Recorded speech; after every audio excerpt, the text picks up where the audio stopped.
त्यामुळे हे काम शिंदे समितीनं गॅजेटचा अभ्यास केला आणि अहवाल सरकारला दिला. अहवाल त्यांनी दिला आणि आपण लगेच GR काढायला लावला. गॅजेटियरचं काम इथून पुढच्या काळात असं राहणार आहे आता की त्याच्यात आडनाव असो नसो. पूर्वी काय असतं, माधव बापूजी एकच नाव असायचं गावात, म्हणून आडनाव लिहित नव्हतं. आप्पा रखमाजी उदाहरणार्थ द्यायला लावलं असं असायचं, आडनाव नसायचं, कारण ते एकच माणूस असेल तेव्हा लिहायला त्यांना सोपं जायचं. त्या गॅजेटियर मध्ये असं आहे, मराठवाड्यातला मराठा हा कुणबी आहे.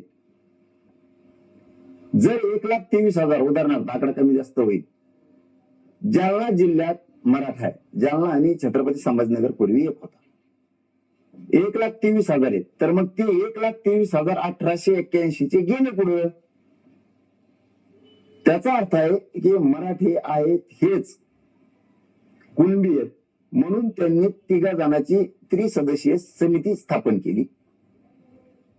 मग 1,23,000 मराठी, तर गावात जो मराठा आहे त्याचा 7/12 घेतला जाणार. त्या आधारे त्याला आता कुणबी प्रमाणपत्र, कोणाला वावरच नाही तर मग आता त्याने काय करायचं, तर त्याला ते बटाई नाव दिलंय. तिथं बटाई जरी असेल, ते शपथपत्र दिलं तरी कुणबी प्रमाणपत्र देणं जाणार. मी व्यवस्थित मराठ्यांना करून देतो, टेन्शन घेऊ नका, आनंदात झोपा. GR वर मंत्री भुजबळ नाराज आहेत आणि ते आता होणाऱ्या मंत्रिमंडळ बैठकीवर बहिष्कार टाकून बाहेर पडलेले आहेत. मराठा समाजासाठी सगळ्यात आनंदाची गोष्ट सांगतो, आपल्या विरोधात आपलेच लोक विरोधात बोलतात की GR खोटा आहे.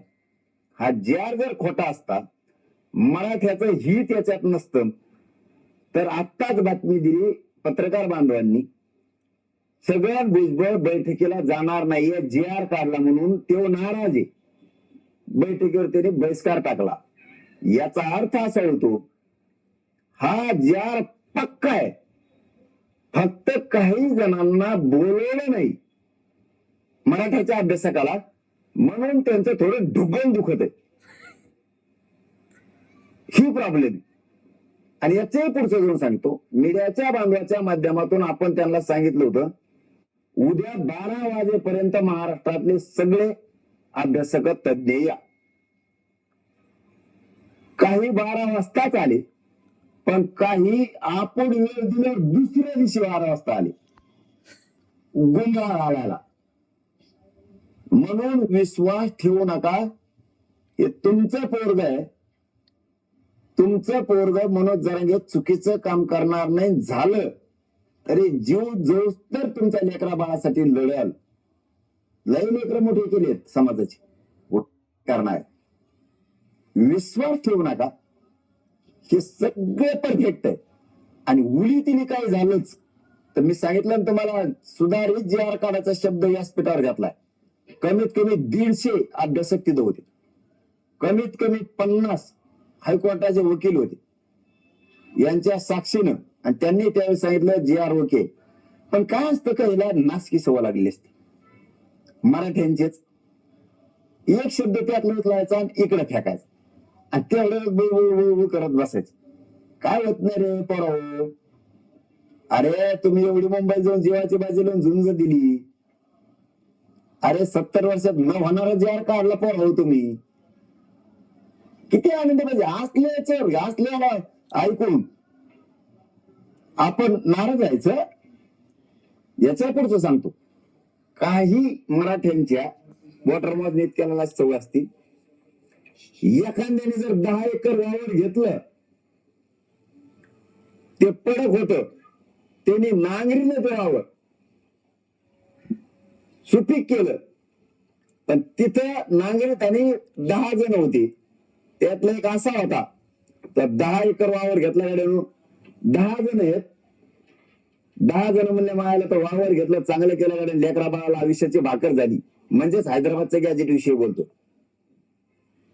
चांगलं लेकरा बाळाला विशेष भाकर दिली. पण त्यात एक जण असा होता, तो म्हणला वावर नांगरीलं, सगळं केलं, लेकरा बाळाला आयुष्याची भाकर दिली गड्या, पण मायाला तो बाण टोकलेला नाही, बाण फोडायला पाहिजे होता सगळा.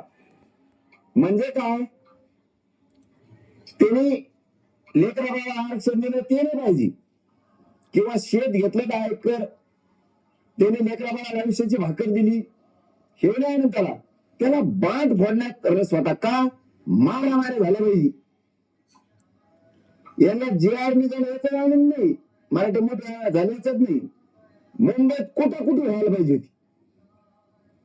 काहींचे असले सुद्धा नासके स्वप्न असतात. तुम्ही माझ्यावर जर विश्वास नाही ठेवला आणि मी बाजूला गेलो तर हेच त्यांचं म्हणणं आहे, हे बाजूला गेल्याशिवाय आपले दुकानदार चलत नाहीत. काही बोला पण बोला, आणि मी आहे ना, देतो तुम्हाला गॅजेटियर पुढे मराठी आरक्षणात घातलेलं किंवा मराठवाड्यातले आणि पश्चिम महाराष्ट्र. शांत राहा, आनंदी. ओबीसीचे नेते आक्रमक झाले.